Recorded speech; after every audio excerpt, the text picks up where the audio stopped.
As divisive as Godzilla Singular Point is, I think we can at least all agree that this figure is also a bizarre addition to your Godzilla collection.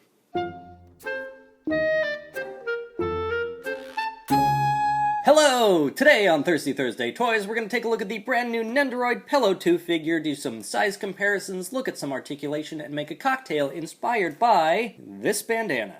Oddly specific, but definitely delicious. Welcome to Thirsty Thursday Toys. This is the nonsense that I do. To make this cocktail, you'll need a large lemon, your favorite brand of lemonade, a little bit of blue curacao, it doesn't have to be the alcoholic kind, it can just be the regular syrup, and your favorite peach-flavored booze. I'm going to use some peach schnapps for this one. Most of my drinks, this one included, have a significant visual element to it. If you want to skip all the extra prep, you can get right into making the cocktail. It'll taste just about the same. Start by peeling your lemon. Hopefully your peeling skills are better than mine. Either way, as long as you get enough of that peel in there, you should be just fine. Haha, practice! Take that lemon peel, stick that in an ice cube tray, fill it up with water, and let that freeze. Not only will this help cool your drink down and give it a little bit more lemon zest, but it'll also act as the yellow swirly bits on the bandana. While you're waiting for your ice to freeze, go ahead, cut your lemon in half, and juice it all up. A large lemon has roughly 1 ounce of juice, so go ahead and save that in your fridge for later. Once your ice cubes are nice and frozen, go ahead and fill up a glass with them. Go ahead and add in your ounce of lemon juice. If it's a little bit less than an ounce, that's a-okay. If it's a little bit more, it'll be a little more sour, but that's also a-okay. Totally up to you and your flavor palette. Then add in an ounce of that peach schnapps or whatever peach liqueur you prefer. Again, if you want it to be a little boozier, add a little bit more. It shouldn't hurt. Then fill it up the rest of the way with that lemonade. Finally, slowly stir in some blue curacao until you achieve that desired color, and enjoy!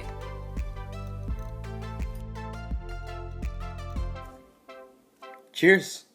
This Pelops II figure was made by the Good Smile Company and released in July of 2022. It retailed for 6,200 yen on the Good Smile Japanese website, or for $62 on the US site, which is a definite price increase, since 6,200 yen converts to about 47 bucks. It was, and as of the recording of this video, still is, available on various US and Japanese sites for roughly the same prices. I got mine from HobbyLink Japan, and the shipping cost would have completely negated any savings had I not bundled it with other items. This is not a toy line or style that was ever on my radar, but I thought this set was too neat to pass up. Within the package, you can see there's a lot of plastic going on there. Inside we have, I guess, an ad for some stands. Then you've got some assembly instructions here in Japanese on one side and English on the other. The parts are set out neatly in the trays, with the stand and some extra hands and things on this bottom tray, and everything else up top. Lots of plastic here.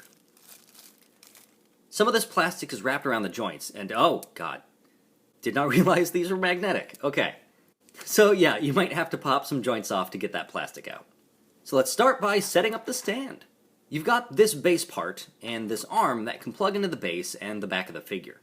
You're definitely going to need this arm because with how top-heavy Pelops II is, combined with the fact that the legs can just wiggle around, this thing will not stand up on its own.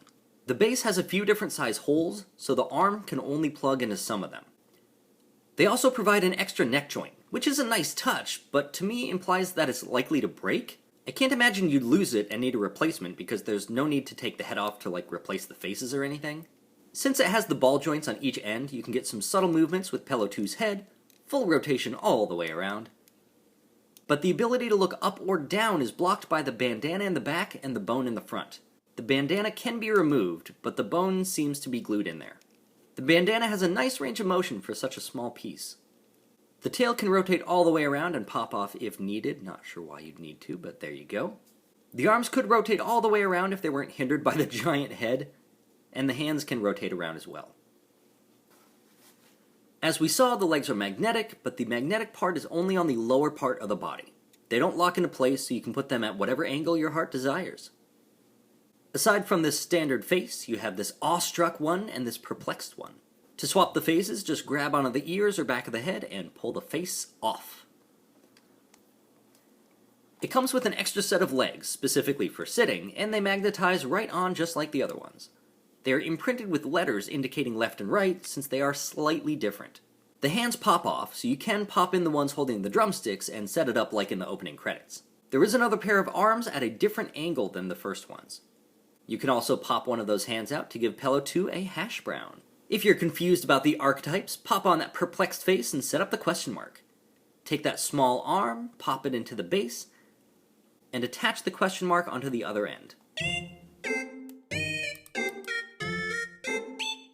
I'm sorry, I gotta jump back to that hash brown for a sec. I'm super curious as to why they chose the accessories they chose. I love that the hash brown thing was like a 2-second clip and that was enough to make it into the set, but Pelops II spent quite some time in that snorkeling gear, but that didn't make it in. Although I realize a tiny hash brown is much easier to make than the flippers and goggles and everything. I know that there are additional Nendoroid accessory packs, so maybe they'll do one for Pelops II with the ramen, exclamation point, guitar, binoculars, pointer, sailor's outfit. There are a ton of possibilities.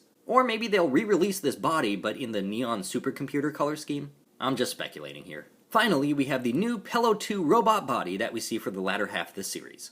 They could make a whole articulated figure of just that body alone, but we only get this solid accessory for now. There is another version of it with the extended body and arms, but that one comes with the Mei Kamino set.